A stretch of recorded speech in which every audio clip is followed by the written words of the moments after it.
Nursery থেকে যে গাছটা কিনে এনেছিলাম আজকে সেটাকে রিপোর্ট করব, মানে ফাইনাল পটিং করবো আর কি।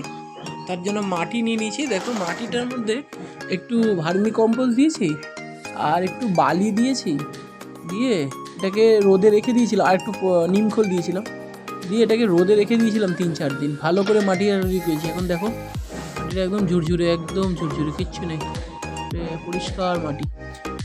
দেখে না, একটু রোদে দিয়ে দিলে ভালো হয়, তাহলে ওই ফাঙ্গাল ইনফেকশন হওয়ার চান্সটা কম থাকে। আর সঙ্গে নিয়েছি একটুখানি সাদা বালি, যে নদীর বালি যেটাকে বলতে পারো, সাদা বালি নিয়েছি। আর একটু নিয়েছি ভার্মি কম্পোস্ট আর একটু নিয়েছি। আর এই বললাম কুচি, এটা টপ ভাঙা একটা আছে, ভেঙে দিয়ে এবার দেখো আমি কীভাবে করছি এটাকে। আগে না প্যাকেটটাকে কেটে নিই, এটাকে এই গ্রো ব্যাগটা বাঁচানোর চক্করে আমার শিকড়গুলো নষ্ট না হয়ে যায়।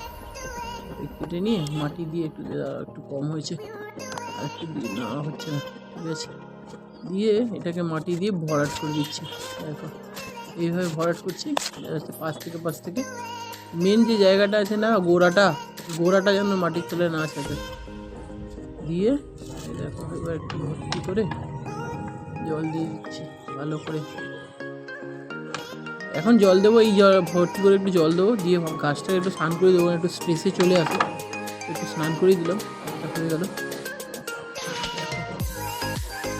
এই ফাইনালি এই যে জল দিলাম, এখন 2-3 দিন আর জল দিতে লাগবে না, খোলা ছাদে একদম রেখে দেবো, রাতে শিশিরটা ভালো পড়লে ভালো হয়। দেখা যাক মাস 2 পরে আবার তোমাদের দেখাবো কী অবস্থা। Thank you.